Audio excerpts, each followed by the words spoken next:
is James, and this is my audience tonight. Do you like saving money on food? Yes. Yes. Do you enjoy fresh vegetables? Yummy. Yeah. Somewhat. Many people save money and live healthier lives by growing vegetables at home. Do you ever grow any of your own vegetables?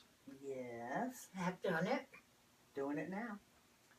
Many people think it's too difficult, but I'm a complete amateur when it comes to gardening, and I've grown many vegetables without trying very hard. Growing vegetables at home can be a good way to acquire healthy food as well as save money, and most people find it very rewarding. Studies prove that organically grown food has much more needed vitamins and minerals in vegetables than grown of synthetic pesticides. A backyard garden starts with highly nourished soil, which means more nourishment for the plants and ultimately our bodies. Backyard gardens are generally better for the environment as well. According to Garden Weasel, growing food without pesticides and herbicides cuts down on air and water pollution and uses less fossil fuel, as there's no need to transport vegetables around the country.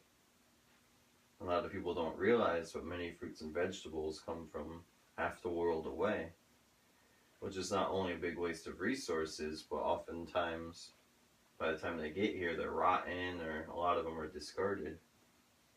Supermarkets waste tons of food by doing this, and thousands of different stores inevitably throw away tons of rotting food each year. People have forgotten that they can provide for themselves. Most people think that the only way to get food is by going to the grocery store, or they think they don't have the time to garden.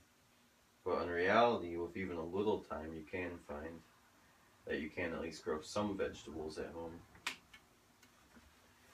If you're not very experienced with gardening or you're worried about it, a great way to start is with just a few potted plants or a small raised garden outside. A little effort can go a long way. A great way to start is with little seed pots like these.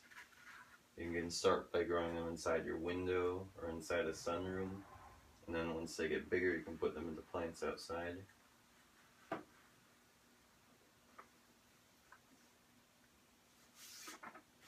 By growing on our own property, we're taking some of the burden off of big agriculture and cutting down on the waste that goes along with the mass production of produce.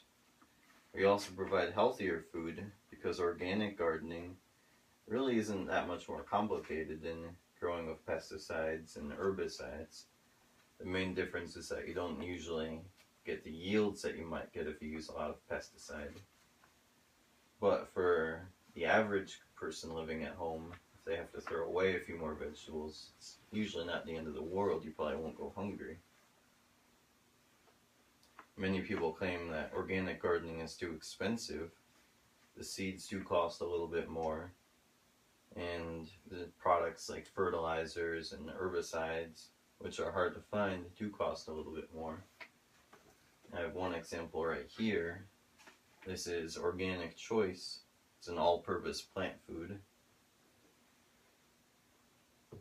So the products are out there and you have to put a little more into it at first, but generally speaking, just maintaining it, it's not going to cost you any more than growing with pesticides and more of the GMO plants and potted plants you're going to find at the big stores.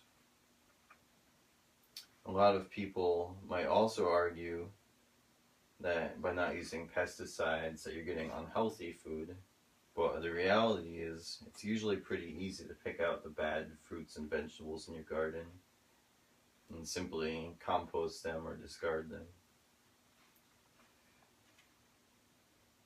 The other thing about organic gardening is that you really do have to accept that there's going to be heavy losses.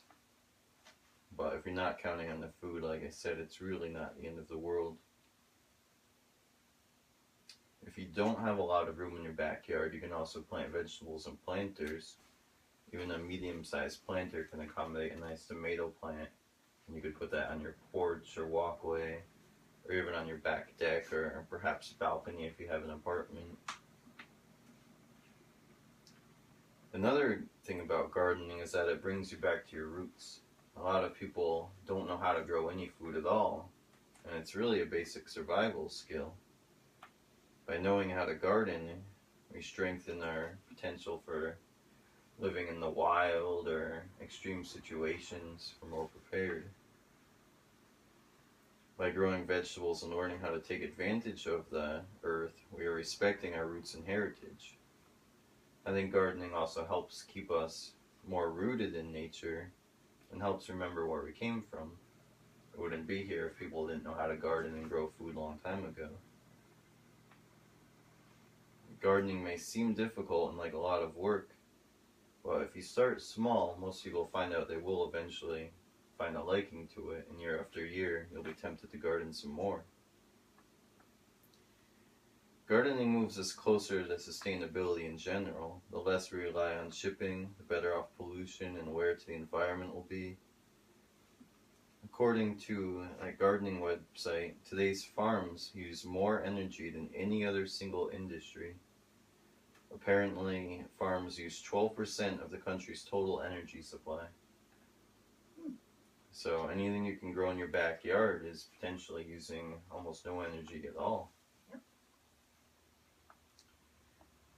It's pretty clear that not only does gardening offer many benefits, but that it can also be a rewarding and enjoyable way to spend your free time. It gets you outside, it gets you exercise, it gets you some healthy sunlight. And overall, most people that garden end up relieving a lot of stress and end up being more balanced in general. But the key is to start small and at least try it, even if you're just going to get a couple plants, because it can be very rewarding and it is definitely achievable, even without a lot of skill.